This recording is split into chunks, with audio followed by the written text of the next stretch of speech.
Welcome to the lifestyle segment of Women to Watch. I'm Cheri Morrison. Today, I have the pleasure of introducing Ellen Fisher, entrepreneur and executive director of the Young Entrepreneurs Academy of Philadelphia. Welcome to the show, Ellen. Thanks so much for having me, Cheri. Oh, it's our pleasure. So I've heard a lot about you, and I've done some reading about you as well. I learned all about Ellen, or a lot about her, when a few weeks ago. She has lots of talents. When I interviewed one of Philadelphia's Young Entrepreneurs Academy graduates, Anna Welsh, founder and CEO of Little Bags by Anna. Ellen, let's go back and please tell me a little bit about yourself and your education, where you're from. Hi. So I grew up in Havertown. I actually live in my childhood home and went to Penn State and got a degree in labor relations. And after that, I had my first job in Philadelphia and went on with advising employers on how to cut their unemployment costs. Wow, that's a big job. It was a great, empowering job, and I had a wonderful boss and mentor, and I think that really spurred me on to try and encourage others to mentor people, younger people, and people with less experience throughout their career. Yeah, that's not something you typically know a lot about when you first get into the work environment, at least when back in the 70s and 80s when I was entering the work world. I didn't know a whole lot about unemployment. And then after that, you moved into insurance sales. And that was kind of the first time you saw a need for a list of women in business. Please describe how and why you started your first business as an entrepreneur for the women's business industry in Philadelphia. So I was hired by an insurance company to target women-owned businesses in the early 80s, and that was a time when set-aside legislation was starting to come into play under Ronald Reagan. And in Philadelphia, believe it or not, we didn't have cable television. And one of the requirements of one of the innovative women on city council said, you know what, if you're going to get these cable contracts, you have to set aside a certain amount of your business to go to women and minority-owned businesses. So that was another need that was out there to help fill that. And so the insurance agencies, they said, look, we want you to sell to women-owned businesses. And I said, sure, give me the list. And it turned out, of course, there was no list. And I wasn't the only one who wanted a list. So that was how I came up with my idea for the Women's Yellow Pages. Mm-hmm. It's a great idea. I helped launch or start a company, and I was the first employee, and I needed a similar list, but it wasn't all women. But it is amazing because that was really pre-computer. Wasn't like you could dial in and Google things. You had to go to the Chamber of Commerce and all the other different offices around the city and outside of the city to gather that information. And so through that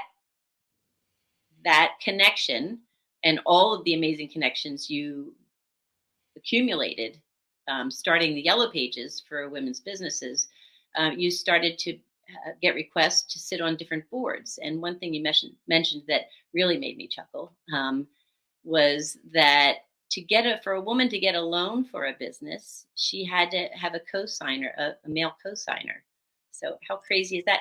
And to not have cable in Philadelphia with Comcast headquarters right here. That's another. I mean, times have changed. They certainly have. In fact, Comcast, an executive at Comcast, I visited them, and I don't think I even understood what cable was.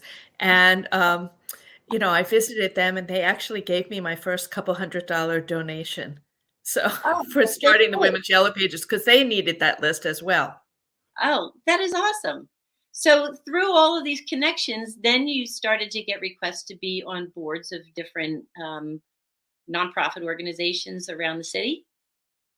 Yeah, that's pretty much how that happened. When you're sort of on pulse with women-owned businesses, there's a lot of people that want to have your insight. So, one of the boards I was on was approached to run a program called the Young Entrepreneurs Academy that was based and founded in Rochester, New York. And the board members looked around the table and I said, I know you're passionate about this, Ellen, and teaching kids about financial literacy and entrepreneurship. And they said, would you want to run this? And it was a great second, give back career for me to do something I've always been passionate about, and to bring that to Pennsylvania uh, was, has been very empowering, not only for our young entrepreneurs, but also for all of the volunteers that have worked on this. Yeah, that's very interesting. And what year was that you brought the YEA 10 into? years ago, so it was 2013 was Oh, our first class. not that long ago. And so what is their mission exactly? To to have students, middle school students and high school students, start and run their own businesses. So they start as a student, they end as a CEO. It's fantastic. And how many students do you think you typically have going through the program at one time? Like how, Um, e and how long does a session last? So, the program is for a year for 28 weeks from November till May, and we tend to have around 15 students a year. So they apply for it, and then a selection committee selects which ones they thought would be the most successful, and then they run through the whole year with us. Great.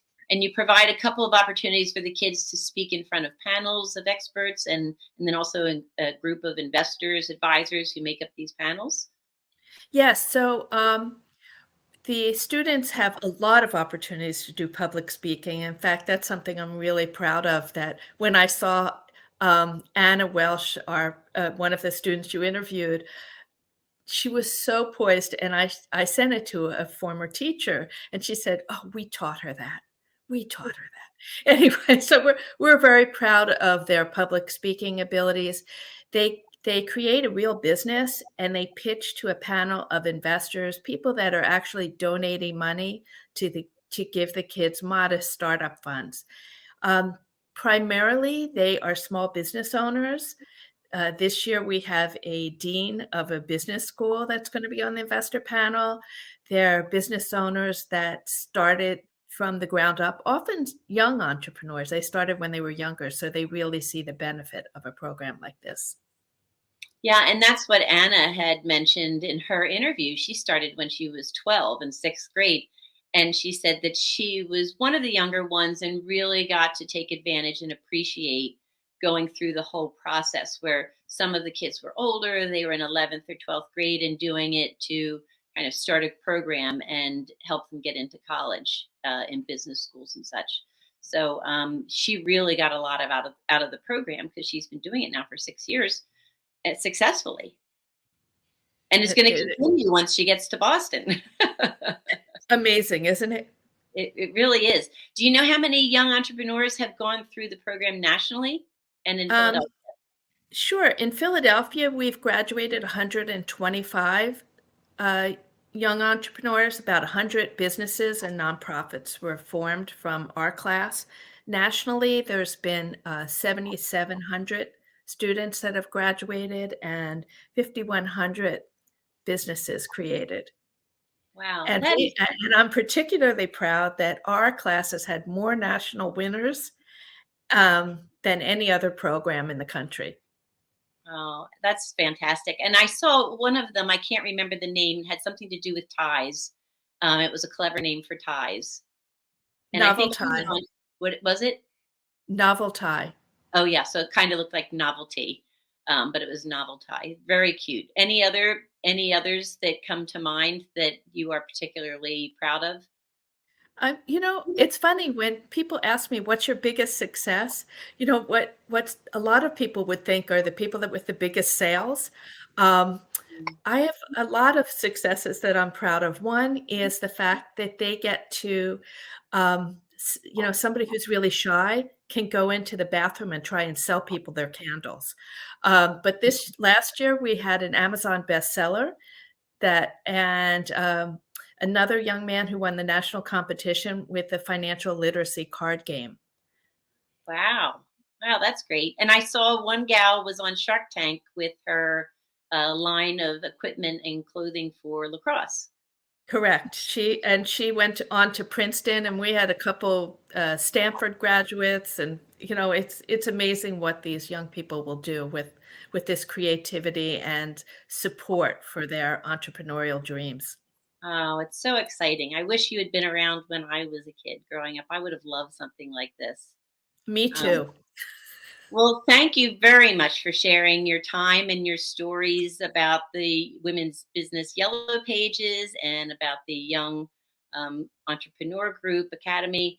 Um, I hope you'll come back some other time and we can hear some more stories. And your generosity and time that you put into all this is really wonderful. It's a gift to me, believe me. It's wonderful being around this energy and know that the future is in good hands. Fantastic.